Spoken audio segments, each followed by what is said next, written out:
What's up, chat? In this video, I'm going to show you which synth player played the most pitches, attacks, and samples, who had the fastest licks, who had the most uptime, and then which group had the most synth notes in uptime and samples, and then which group had the most keyboard notes in uptime, so that's like you average, or you combine together rather, marimbas, vibes, and all the synths. And then finally, I'm going to show you what libraries and patches did every group use.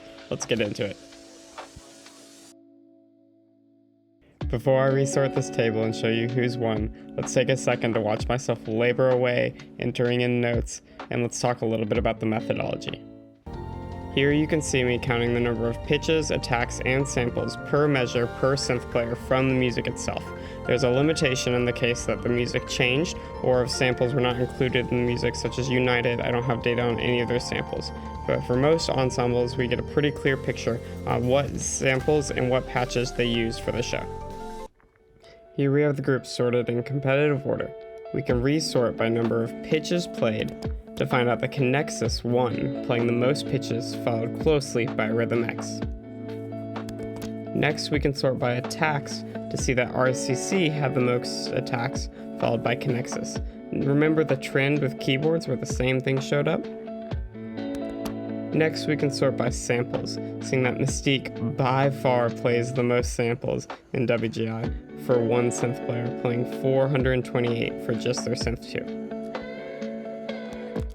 2. Next, we can sort by pitches per attack to see that United synth 2 plays by far the most pitches per attack, playing on average 3 notes each time they hit the keyboard.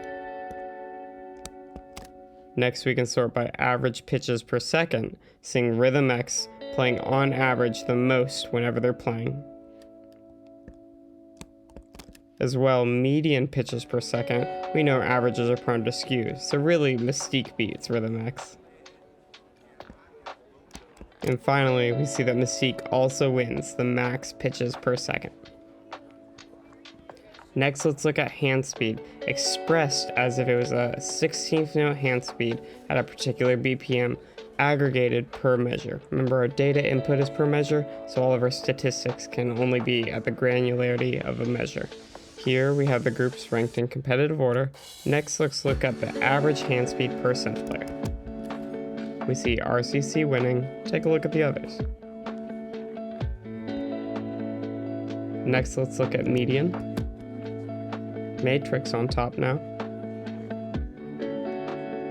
Next, let's look at the percentiles and see what groups end up towards the top to see what % of their show is faster than a particular hand speed. So the 60th percentile means 40% of their show is faster than playing 16th notes at whatever BPM is listed here.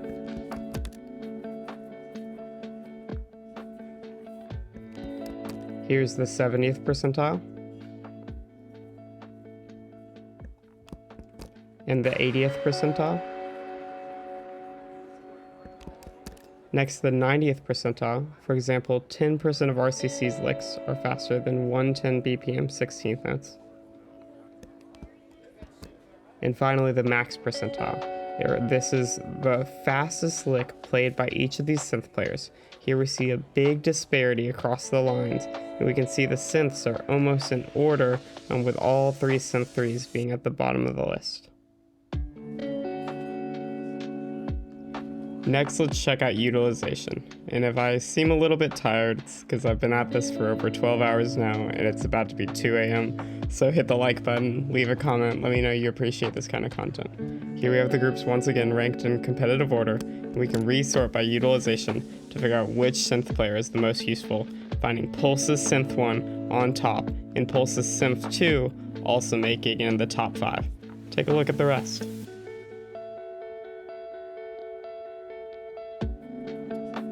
Next, let's add all the synths together and figure out which group has the most electronics running through main stage. First, let's take a moment to recognize that the instrumentation. So 3 groups had 3 synths, everyone else had 2 synths, except for Monarch, which only had 1 synth. Let's resort by number of pitches played. Here we can see that Connexus takes out the most pitches played, and Monarch doesn't lose despite only having 1 synth player. Next, we can sort by number of attacks. seeing that Connexus still winning the total number of attacks played by synths when you add all of them together. And finally, let's sort by number of samples. Here we see Mystique, the undefeated champion, having over 150 more samples than the next place. That's over almost 50% more, or a little bit over 50% more samples than POW. Next, let's look at percent of the show, including synths. Now, there is a limitation within this, that if there was like a double whole note where a whole note was played once but was held down for the second measure, I only count the first measure. I'm going to do this to remain consistent with how I counted rolls for marimbas and vibraphones and cymbal rolls, etc. up to this point. That's one thing to note about these numbers are probably a tiny bit higher, but I've counted it the same way for all ensembles, so it should be ironed out. Here we have them sorted in competitive order, and we can resort by the percent of the show that included synth notes. Here we see Pulse winning both the competitive ranking and the percent of show with synth notes. Maybe there's something to be thought of there, until I see second and third being 14th and 15th place, so maybe not. Alright, next let's get to the big numbers. What if you added together all of the marimba notes plus all of the vibe notes plus all of the synth notes for each group, then who would have the most keyboard notes? So we've done that here. Once again, competitive rank, and let's resort by number of pitches. We see Atlanta Quest winning total keyboard notes. Kevin Kitty wrote so many notes, followed by Mystique, followed by Rhythm X. Let's go East Coast. Next, let's sort by number of attacks. We see RCC pulling ahead. So the RCC arranger, Brian Dinkle, really writes less harmonically dense per player, but writes a lot more attacks than these other ensembles, having just under 400 more attacks than Atlanta Quest. Take a second and look at the data. Alright, one more table for you. Here we have the percent utilization of keyboards during the show. So once again, we have it in competitive rank. In a second, we're going to resort by percent utilization. Now this is calculated by number of measures that have anyone on the keyboard line playing a note versus number of measures that don't, and we actually calculate it based on the number of time that measure takes. We factor in the number of beats in that measure, and we factor in the tempo of that measure to calculate the number of seconds that measure is, and then we do the ratio of number of time or amount of time. So let's go and sort this now. Here we see that Cap City has the highest percent utilization of keyboards, followed by Matrix, then Pulse. Take a look at the rest of the table. And finally, let's look at all the patches used by these synth players. Before I go, it'd be great if you could check out my website, ferris.band, and buy a piece. Your support helps me make content like this. Leave a comment down below and let me know what you'd like to see. Thanks for watching, and I'll leave you to read the patches used by these synth players.